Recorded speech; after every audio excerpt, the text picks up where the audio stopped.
Chapter 41. In vain should I attempt to describe the astonishment and disquiet of Herbert when he and I and Prava sat down before the fire, and I recounted the whole of the secret.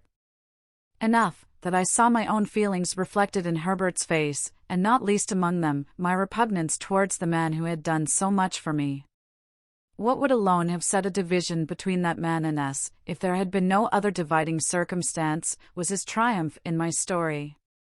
Saving his troublesome sense of having been low on one occasion since his return, on which point he began to hold forth to Herbert, the moment my revelation was finished, he had no perception of the possibility of my finding any fault with my good fortune. His boast that he had made me a gentleman, and that he had come to see me support the character on his ample resources, was made for me quite as much as for himself. And that it was a highly agreeable boast to both of us, and that we must both be very proud of it, was a conclusion quite established in his own mind. "Though, look'ee here, Pip's comrade," he said to Herbert, after having discoursed for some time, "I know very well that once since I come back, for half a minute, I've been low." I said to Pip, "I knowed as I had been low. But don't you fret yourself on that score. I ain't made Pip a gentleman, and Pip ain't a-going to make you a gentleman, not for me not to know what's due to ye both. Dear boy, and Pip's comrade, you two may count upon me always having a genteel muzzle on. Muzzled I have been since that half a minute when I was betrayed into lowness, muzzled I am at the present time, muzzled I ever will be." Herbert said, "Certainly," but looked as if there were no specific consolation in this, and remained perplexed and dismayed. We were anxious for the time when he would go to his lodging and leave us together, but he was evidently jealous of leaving us together, and sat late. It was midnight before I took him round to Essex Street, and saw him safely in at his own dark door. When it closed upon him, I experienced the first moment of relief I had known since the night of his arrival. Never quite free from an uneasy remembrance of the man on the stairs, I had always looked about me in taking my guest out after dark, and in bringing him back, and I looked about me now. Difficult as it is in a large city to avoid the suspicion of being watched, when the mind is conscious of danger in that regard, I could not persuade myself that any of the people within sight cared about my movements.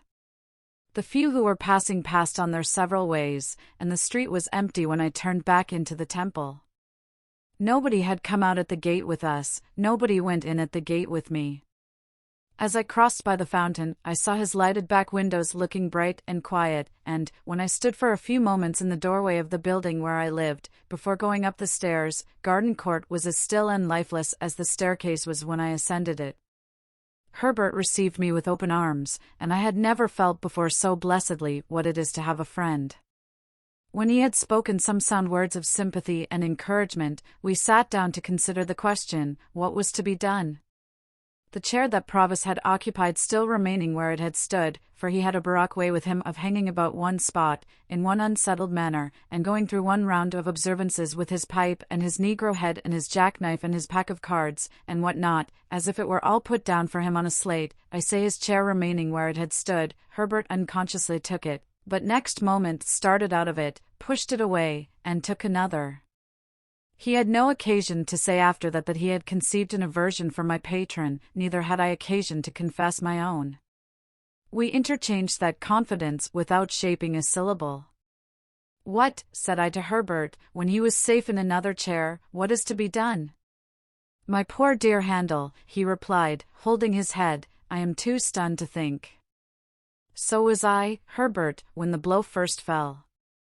Still, something must be done. He is intent upon various new expenses, horses, and carriages, and lavish appearances of all kinds. He must be stopped somehow." "You mean that you can't accept?" "How can I?" I interposed, as Herbert paused. "Think of him. Look at him." An involuntary shudder passed over both of us. "Yet I am afraid the dreadful truth is, Herbert, that he is attached to me, strongly attached to me." "Was there ever such a fate?" "My poor dear Handel," Herbert repeated. "Then," said I, "after all, stopping short here, never taking another penny from him, think what I owe him already." Then again, I am heavily in debt, very heavily for me, who have now no expectations, and I have been bred to no calling, and I am fit for nothing. Well, well, well, Herbert remonstrated. Don't say fit for nothing. What am I fit for? I know only one thing that I am fit for, and that is, to go for a soldier. And I might have gone, my dear Herbert, but for the prospect of taking counsel with your friendship and affection. Of course I broke down there, and of course Herbert, beyond seizing a warm grip of my hand, pretended not to know it. Anyhow, my dear Handel, said he presently, soldiering won't do. If you were to renounce this patronage and these favors, I suppose you would do so with some faint hope of one day repaying what you have already had. Not very strong, that hope, if you went soldiering. Besides, it's absurd. You would be infinitely better in Clarriker's house, small as it is. I am working up towards a partnership, you know. Poor fellow! He little suspected with whose money. But there is another question, said Herbert. This is an ignorant, determined man who has long had one fixed idea. More than that, he seems to me, I may misjudge him, to be a man of a desperate and fierce character. I know he is, I returned. Let me tell you what evidence I have seen of it. And I told him what I had not mentioned in my narrative, of that encounter with the other convict. See, then, said Herbert, think of this. He comes here at the peril of his life, for the realization of his fixed idea. In the moment of realization, after all his toil and waiting, you cut the ground from under his feet, destroy his idea, and make his gains worthless to him. Do you see nothing that he might do, under the disappointment? I have seen it, Herbert, and dreamed of it, ever since the fatal night of his arrival. Nothing has been in my thoughts so distinctly as his putting himself in the way of being taken. Then you may rely upon it, said Herbert, that there would be great danger of his doing it. That is his power over you as long as he remains in England, and that would be his reckless course if you forsook him.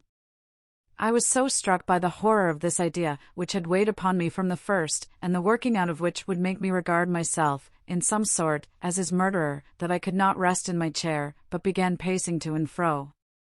I said to Herbert, meanwhile, that even if Provis were recognized and taken, in spite of himself, I should be wretched as the cause, however innocently.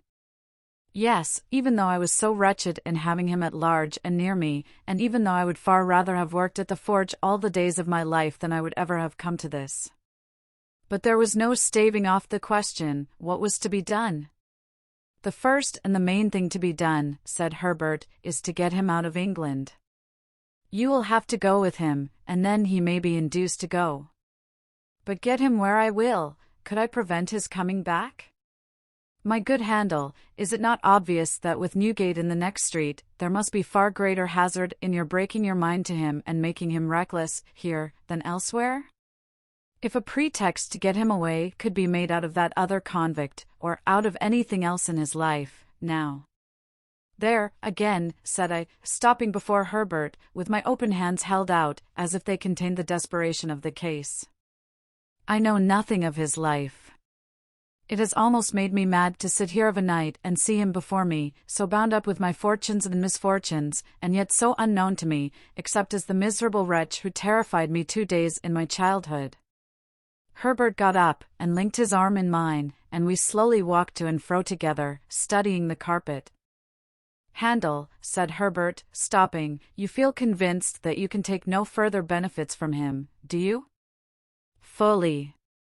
Surely you would, too, if you were in my place? And you feel convinced that you must break with him? Herbert, can you ask me? And you have, and are bound to have, that tenderness for the life he has risked on your account, that you must save him, if possible, from throwing it away. Then you must get him out of England before you stir a finger to extricate yourself. That done, extricate yourself, in heaven's name, and we'll see it out together, dear old boy. It was a comfort to shake hands upon it, and walk up and down again, with only that done. Now, Herbert, said I, with reference to gaining some knowledge of his history. There is but one way that I know of. I must ask him point blank. Yes. Ask him, said Herbert, when we sit at breakfast in the morning. For he had said, on taking leave of Herbert, that he would come to breakfast with us. With this project formed, we went to bed. I had the wildest dreams concerning him, and woke unrefreshed. I woke, too, to recover the fear which I had lost in the night, of his being found out as a returned transport. Waking, I never lost that fear. He came round at the appointed time, took out his jackknife, and sat down to his meal. He was full of plans for his gentleman's coming out strong, and like a gentleman, and urged me to begin speedily upon the pocket-book which he had left in my possession. He considered the chambers and his own lodging as temporary residences, and advised me to look out at once for a fashionable crib near Hyde Park, in which he could have a shakedown. When he had made an end of his breakfast, and was wiping his knife on his leg, I said to him, without a word of preface, after you were gone last night, I told my friend of the struggle that the soldiers found you engaged in on the marshes, when we came up. You remember?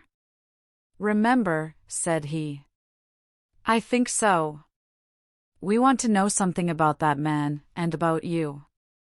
It is strange to know no more about either, and particularly you, than I was able to tell last night. Is not this as good a time as another for our knowing more? Well, he said, after consideration. You're on your oath, you know, Pip's comrade? Assuredly, replied Herbert. As to anything I say, you know, he insisted. The oath applies to all. I understand it to do so. And look ye here. Whatever I done is worked out and paid for, he insisted again. So be it. He took out his black pipe and was going to fill it with Negro head, when, looking at the tangle of tobacco in his hand, he seemed to think it might perplex the thread of his narrative. He put it back again, stuck his pipe in a buttonhole of his coat, spread a hand on each knee, and after turning an angry eye on the fire for a few silent moments, looked round at us and said what follows.